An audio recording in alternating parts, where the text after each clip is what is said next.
평범한 생선에 새로운 이름을 붙여 판매했더니 열일 손님으로 긴줄이 생겼다. 홈쇼핑에서 쇼핑 호스트가 특정 타깃층을 대상으로 상품을 새로운 사용법을 설명했더니 매출이 급상승했다. 어떤 사람이 트위터에 상품에 대해 올린 한 줄의 글귀로 인해 엄청나게 그 상품이 팔렸다. 이런 내용은 우리가 일상을 살면서 주변에서 가끔씩 봐왔던 상황일 것입니다. 오늘의 주제는 한 줄의 문장이 상상 이상의 결과를 낳는다는 주제입니다. 사랑과 돈을 모으는 한 줄의 힘, 쉬우면서도 막상 해보면 어려운 게 바로 카피 문구입니다.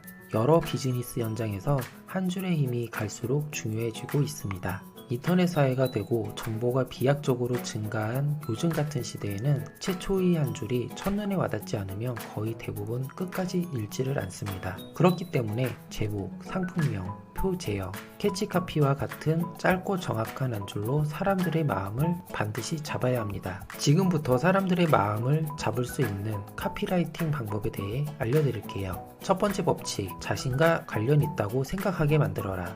우선 어떤 생각을 해보는 것이 좋을까요? 첫 번째는 왜 당신의 문장은 그냥 흘러가 버릴까 라고 생각해 봐야 됩니다.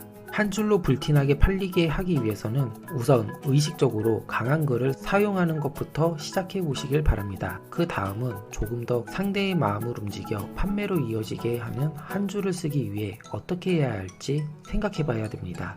여기서 잠깐 이것을 생각해 보기 전에 오늘 하루의 일을 떠올려 보세요. 여러분의 뇌는 오늘 하루 정보를 얼만큼 받아들였을까요? 아침 식사를 하면서 본 뉴스 정보, 아내에게서 들은 아이의 진로 상담 이야기, 지하철역까지 가는 길에 있는 수많은 간판, 페이스북 등등 나열하자면 정말 끝이 없습니다. 인터넷 사회에서 들어서면서 우리가 받는 정보량은 기하학적으로 늘어났습니다. 그렇기 때문에 여러분이 쓴 기획서, 전단지, POP 등의 문장 카피들이 그냥 흘러가 버리는 것이 어쩌면 당연한 일입니다.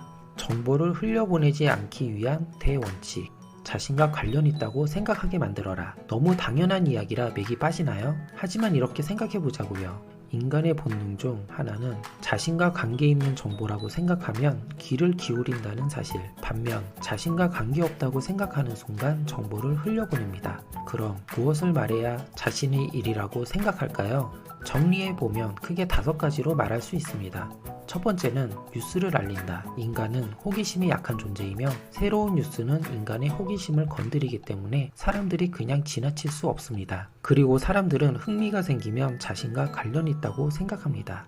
두 번째, 이익이 될 만한 것을 제시하라. 인간은 자신의 이익에 민감한 존재입니다. 인간은 무엇인가를 얻을 수 있다는 사실을 알게 되면 그 정보에 대해 조금 더 살펴보려는 본능이 있습니다. 세 번째, 욕망을 자극하라. 인간에게는 본능적 욕망에서 사회적인 욕망까지 여러 가지 욕망이 있습니다. 이 욕망을 자극한다면 자기도 모르게 그 정보에 눈이 갑니다. 네 번째, 공포와 불안을 부드럽게 위협한다. 인간은 불안과 공포에 약합니다. 그리고 불안을 느끼고 공포를 느끼면 어쩔 줄 모르게 되며 그렇기 때문에 공포와 불안을 해소해줄 정보를 언급한다면 이 정보는 무시하지 못합니다. 다만 너무 강한 위협은 역효과가 나니 부드럽게 말해야겠죠. 다섯 번째, 신뢰를 판매와 연결하라. 사람은 믿음을 주는 상대가 하는 말이라면 내용과 관계없이 들으려 합니다.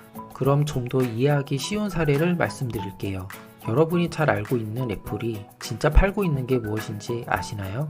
2015년 발매된 애플워치는 아주 큰 화제였습니다. 그런데 이른바 시계형 단말기라 불리는 스마트워치는 삼성이나 소니에서 이미 발매한 상품입니다. 하지만 애플워치만큼 화제를 낳지 못했습니다. 이들의 차이는 무엇일까요? 다른 회사들은 제품 자체를 파는 반면 애플은 뉴스를 판다는 사실 알고 계셨나요? 상품 자체가 아니라 뉴스를 파는 방법은 스티브 잡스가 확립했다고 합니다. 대표적인 캐치카피는 이렇습니다. 주머니에 천곡의 노래를, 애플이 전화를 재발명하다, 세계에서 가장 얇은 노트북. 이 문구들은 각각 아이팟, 아이폰, 맥북 에어에 쓴 캐치카피입니다. 이러한 한 줄 카피 문구 한 줄이 세계 곳곳의 애플 팬들을 열광하게 했습니다. 앞서 말씀드린 5가지 중 무엇을 컨셉으로 말할지 정해졌다면 그 다음 어떻게 말할 것인지 생각해 봐야 됩니다. 이것을 캐치카피라 하며 한마디로 사람들을 멈춰서게 만드는 법칙인 것이죠. 첫 번째는 타켓 한정하기, 두 번째 질문 던지기, 세 번째, 압축해서 말하기. 네 번째, 과장을 엔터테인먼트화하기. 다섯 번째, 중요한 정보 숨기기. 여섯 번째, 숫자나 순위 사용하기.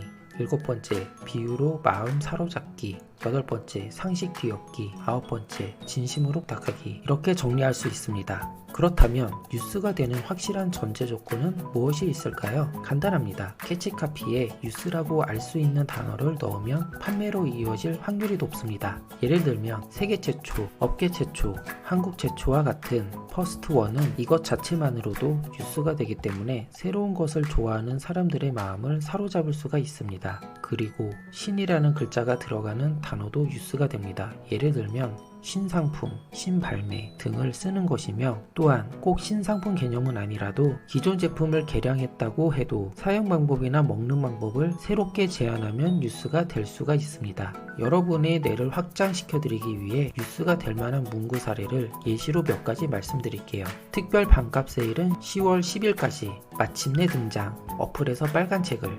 발표, 올겨울 가장 많이 팔린 화장품 공개, 한 줄로 틀림없이 팔리는 확신 테크닉, 선언, 앞으로 당사의 식품에는 절대 화학 조미료를 넣지 않겠습니다. 기다리고 기다리던 피톤치드 오일 재발매 등등, 이런 식으로 카피 문구를 응용하면 되겠죠? 마지막으로 이득이 될 만한 것을 제시하는 카피 문구에 대해 설명해 드릴게요. 영상 앞에 말씀드린 자신과 관련 있다고 생각하게 만드는 방법 중 하나는 상대에게 이득이 되는 정보를 제시하라고 말씀드렸습니다. 재밌는 사실은 사람들은 자신에게 이득이 될 만한 정보가 있으면 자신과 관련이 있다는 생각을 하기 쉽습니다. 여러분도 반대로 생각해보면 자신에게 이득이 되는 이야기라면 읽어볼까? 들어볼까? 하는 생각을 하게 되는 현상을 많이 겪으셨을 거예요. 광고업계에서는 내게 이득이 되는 것을 편익이라고 합니다. 캐치카피에 편익을 알 수 있는 말을 넣으면 판매로 이어집니다. 현대 광고의 아버지라고 불리우는 데이비드 오글비는 자신의 저서에서 이렇게 말합니다. 캐치카피는 반드시 읽는 사람이 편익에 호소해야 한다 라고 말합니다. 데이비드 오글비는 대표작 중에 고급차 롤스로이스 신문 광고 캐치카피 내용은 이렇습니다. 신형 롤스로이스가 시속 100km로 달릴 때 안에서 들리는 가장 큰 소음은 전자시계 소리다 라는 문구가 있습니다. 이 광고 문구는 롤스로이스의 신뢰가 조용하다는 기능적 편익을 제시하면서 사회적 지위라는 감정적 편익을 자극했습니다. 그리고 또 다른 기능적 편익을 세운 캐치카피 중 영국 본사에 두고 있는 다이슨의 사례입니다. 청소기에 별 관심이 없는 사람이라도 다이슨의 캐치카피는 한 번쯤 보았을 것입니다. 바로 다이슨은 흡입력이 변하지 않는 단 하나의 청소기라는 문장입니다. 이 문장을 읽으면 다이슨 청소기를 써보지 않는 사람이라도 흡입력이 상당히 강한 청소기라는 인상을 가지게 되는 것이죠. 어떻습니까? 평상시 내가 어떤 문구가 어떤 이유로 나에게 부각된 것인지 생각하게 되지 않나요? 이렇듯이 작은 글귀 문장도 사람의 심리를 충분히 자극할 수 있다는 사실 꼭 기억하시기 바라며, 만약 비즈니스를 한다면 꼭 응용해 보시기 바랍니다. 오늘의 영상은 여기까지입니다. 생각의 확장과 영감을 주는 유익한 채널 생각 속의 주머니를 구독하고 더 발전적인 나를 만들어 보세요.